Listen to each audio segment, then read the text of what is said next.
Thank you, Chair. Thank you. Thank you.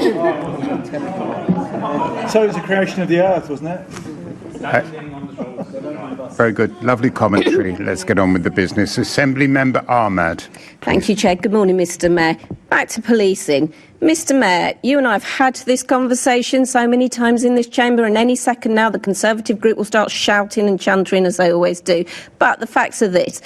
They had nothing to say when their government effectively defunded the Met by £1.2 billion in 14 years and 10 years of your tenure.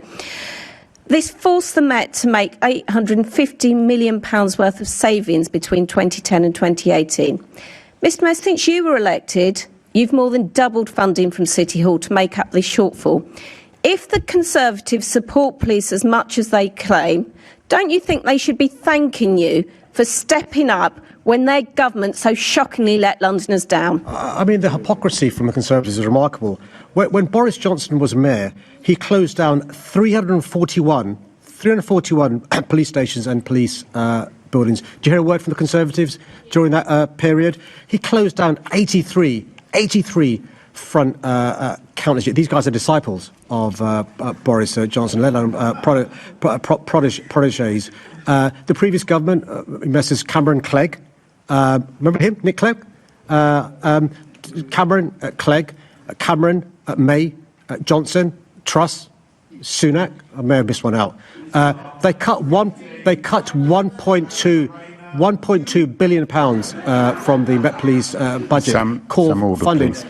They never complained then. Notwithstanding those cuts, we've invested from City Hall because I believe in investing in our police service. I believe in giving the police service the tools they deserve. I believe in having the right number of police officers, and that's led to the reduction in crimes. We're talking about still imperfect. There's still too much crime, particularly high volume crime. We've got to make more progress. But I'll always be, unlike these guys, pro-police. Thank you very much, Mr Mayor. Thank you, Chair. Thank you. Assembly Member Georgiou, please. Good morning, Mr Mayor. I missed you over this prolonged break. It's good to see you again.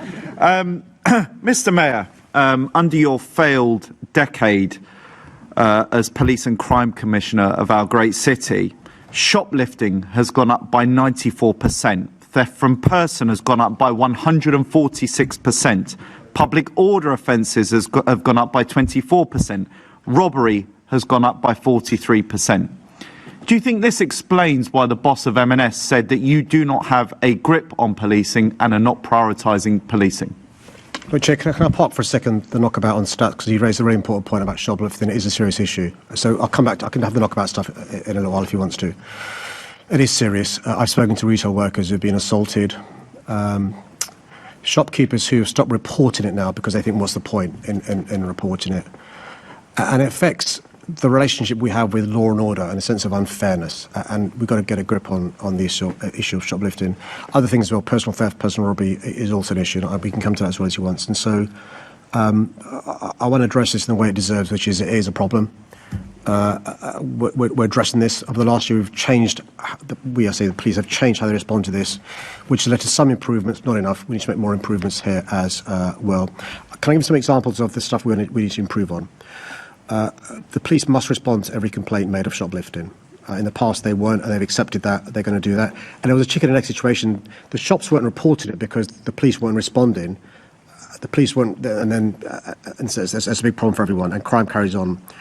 We had examples. I've been to an operation where individually shoplifter steals only a small amount from a shop, but cumulatively over a few days, that's like thousands of pounds. So you've got to take action even on a small amount. Shop workers have been assaulted and traumatised, affects their family, affects themselves. We think that technology can help us here in terms of swift reporting of crimes virtually from a shop, but also when there's CCTV, the success rate of a charge and conviction is massive. So we're trying to encourage shops to invest if they can and share the CCTV with the police if they can as well. Mr Mayor, I understand your approach, and we won't go for the knockabout, and we will take it seriously because you've responded in an appropriate way. Look, everything you've just said is fine for the big boys and girls that can afford it. We have 1 million small businesses in London, which are the backbone of our economy. You get a lot of money for them in business rates. Local authorities get a lot of money from them in business rates. And what is happening is, sadly, effectively, shoplifting and the various other offences attached to it have been decriminalised in London.